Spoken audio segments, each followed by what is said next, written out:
What's up, guys? Today I wanted to show you how to manually set up your TP-Link Wi-Fi range extender. So you're going to type in 192.168.0.254. You're going to type in all lowercase for username and password, admin and admin. Hit enter or login.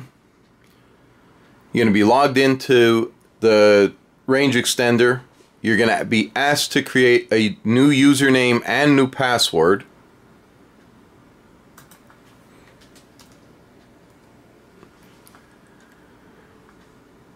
You're going to click confirm.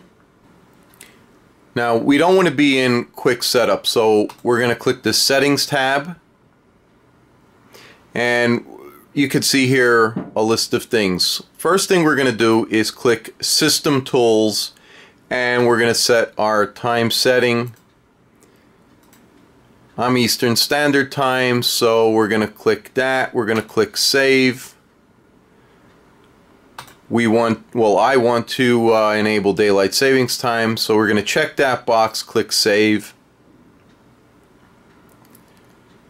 If you click LED control, this is going to take you into night mode. Not really sure exactly what that does.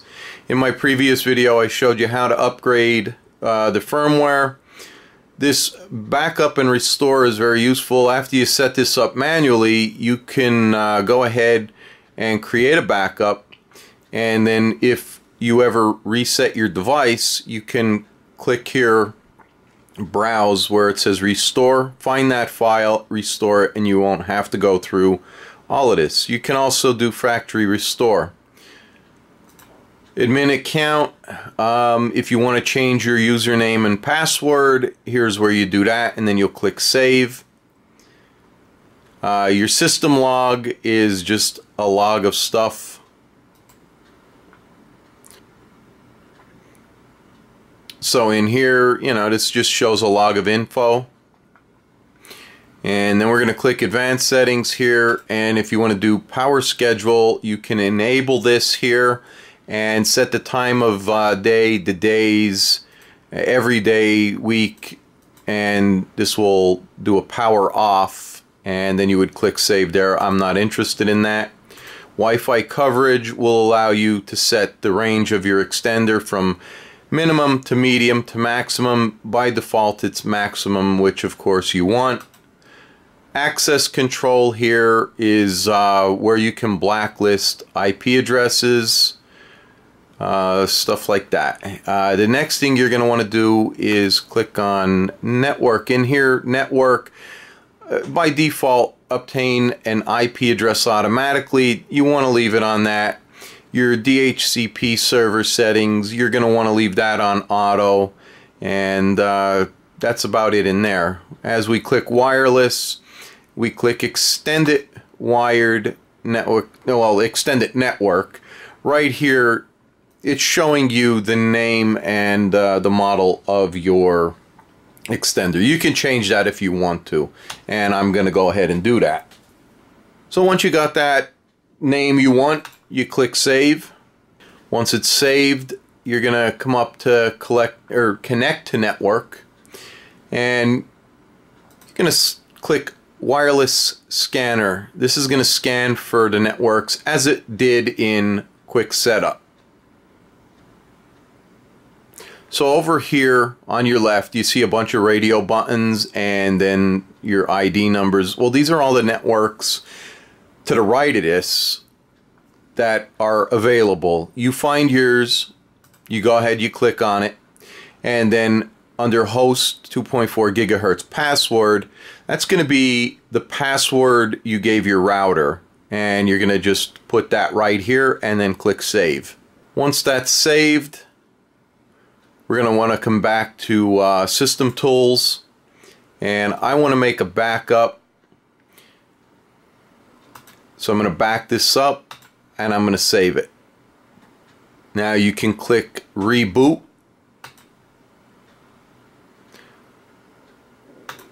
We're going to reboot it, and basically what this is doing is it's just acting like another router.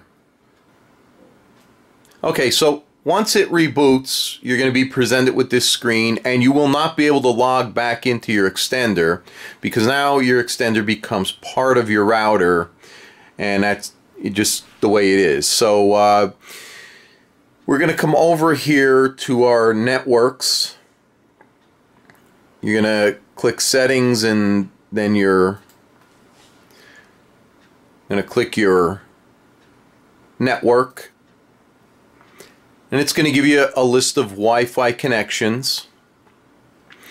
And the very one that says connect it, well, you can see that only has 3 bars. That's my router.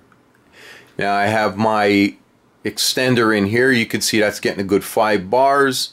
So what we're going to do is go ahead. This guest one is for guests when I set a guest network up so people don't use all my bandwidth, and I limit them to not be able to access my private network. So we'll click on that, and under Wi-Fi here, you always want to make sure you're connecting to the extender and not your router. So you could see the difference. You got 3 bars here, you got 5 here. So we're going to leave that checked, connect automatically, and then connect. It's going to ask you for the password key here. So that's going to be the same as your router. You're just going to go ahead and enter that and click next.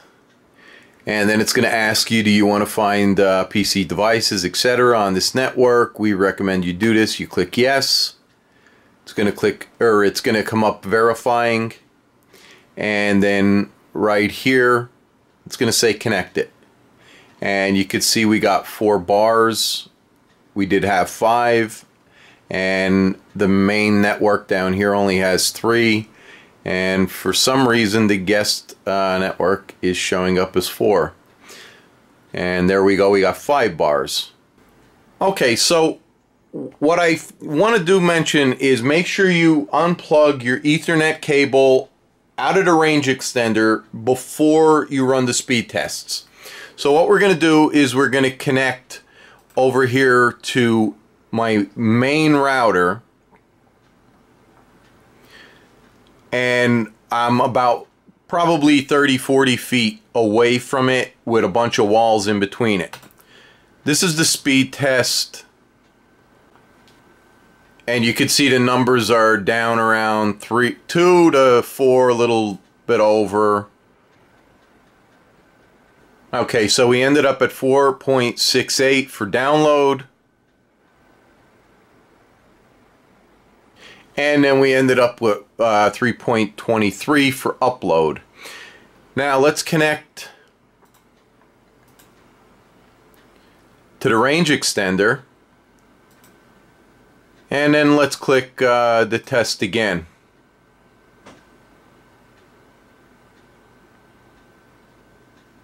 Okay, so immediately you could see huge increase. And I'm subscribed to 40 megabits per second. And we end up at 29.12 for a download.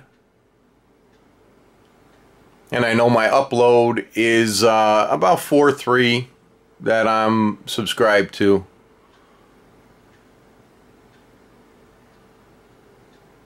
And 4.21 is what we end up with. So it is a huge difference. So these are actual speeds when you're connecting to your router and to your mode or your range extender.